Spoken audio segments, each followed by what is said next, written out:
Salut, je suis le pasteur Darius Kwasi et je suis très heureux d'être avec vous à travers cette vidéo pour partager avec vous sur un sujet très important, le sujet de la prière, l'urgence de la prière. Et le thème de mon exhortation s'intitule comme suit: les 7 raisons vitales pour lesquelles tout disciple de Jésus-Christ doit prier. Les 7 raisons vitales pour lesquelles tout disciple de Christ doit prier. Et à travers différentes vidéos, nous essaierons d'étudier thème par thème, des raisons par raison, pour pouvoir vraiment comprendre l'urgence de la prière. Je veux dire que la prière n'est pas réservée, n'a jamais été réservée aux animaux, la prière n'a jamais été réservée aux végétaux. La prière est une activité réservée aux hommes et aux anges. Et les anges s'acquittent de leur activité. Malheureusement, les fils de Dieu, les disciples de Christ, jouent avec la prière. Allons-y dans la parole de Dieu.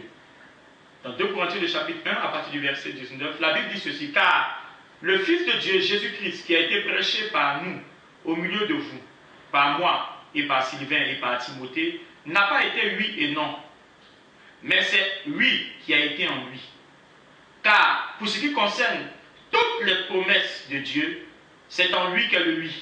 C'est pourquoi l'amen, c'est pourquoi encore l'amen par lui est prononcé par nous à la gloire de Dieu. Alléluia. Bien aimé, la Bible nous dit clairement que pour ce qui concerne toutes les promesses de Dieu, lorsqu'on dit toutes, c'est toutes. Amen. On ne dit pas certaines promesses, on dit toutes les promesses de Dieu. Pour ce qui concerne toutes les promesses de Dieu, Jésus-Christ n'a pas été oui et non. Le Fils de Dieu a été oui jusqu'au bout. Et ce oui s'est manifesté, s'est exprimé il y a 2000 ans de cela à la croix de Golgotha, où Jésus a déclaré ceci: tout est accompli. Amen. Donc, notre Seigneur Jésus a dit oui, a donné son accord, a permis à Dieu de donner son accord pour ce qui concerne toutes les promesses divines, pour ce qui concerne toutes les promesses de Dieu, te concernant mon frère, me concernant ma soeur. Mais il y a quelque chose que vous devez savoir. Si Dieu a dit oui pour toutes ces promesses-là, mais s'il a laissé le soin aux hommes, il a laissé le soin aux disciples, il a laissé le soin aux enfants de Dieu de déclarer l'amen sur ces promesses-là afin de les posséder. L'amen veut dire quoi? Amen veut dire ainsi soit-il. Ce qui a été dit est conforme. Ce qui a été dit doit être exécuté. Ce qui a été dit doit s'accomplir.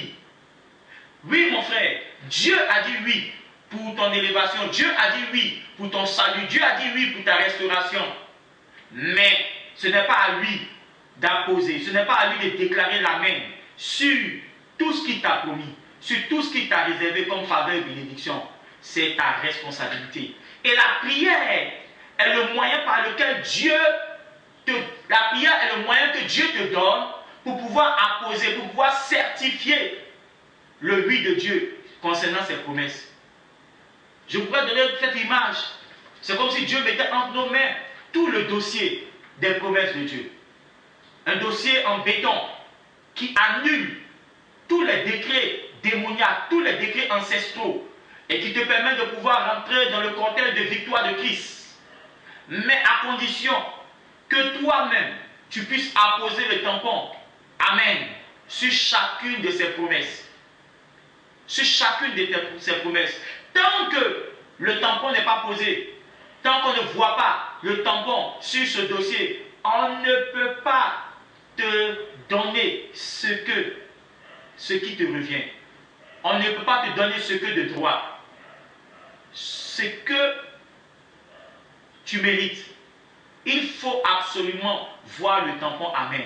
Et bien aimé, c'est la prière qui te permettra. C'est la prière qui te permettra d'apposer ce tampon. C'est la prière qui te permettra de pouvoir valider. C'est la prière qui te permettra de pouvoir déclarer l'amen sur toutes les promesses de Dieu te concernant. C'est pour ça, bien aimé, lève-toi dans la prière. La prière vitale, bien aimé. Sinon, le oui restera un oui. Toi seul, par la prière, peux mettre l'amen sur le oui de Dieu te concernant.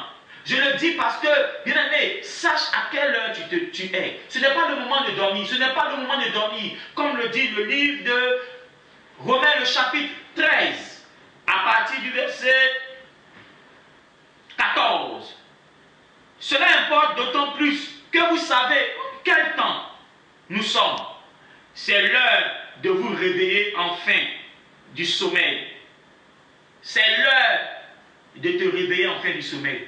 Si tu sommeillais, si tu avais l'attitude des disciples à Gethsémane, lorsque le Seigneur leur a demandé de prier, veiller 1 heure avec eux, avec lui, et ils n'ont pas pu, ils ont été emportés par le sommeil. Le Seigneur te dit que c'est l'heure de te réveiller, parce que tu dois savoir en quel temps nous sommes. Ce n'est pas le moment de sommeiller, c'est le moment de se réveiller, c'est le moment de sortir de son sommeil.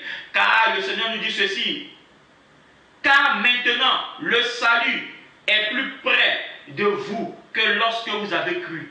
Le salut est plus proche de toi que lorsque tu avais cru. La bénédiction est plus proche de toi que lorsque, depuis le premier jour où tu as élevé la voix pour demander cela à Dieu. C'est l'heure de te réveiller. C'est l'heure d'apposer la main. C'est l'heure de déclarer la main sur toutes les promesses de Dieu te concernant. Sois béni et que la faveur de Dieu soit avec toi. Au nom de Jésus, j'ai prié. Amen.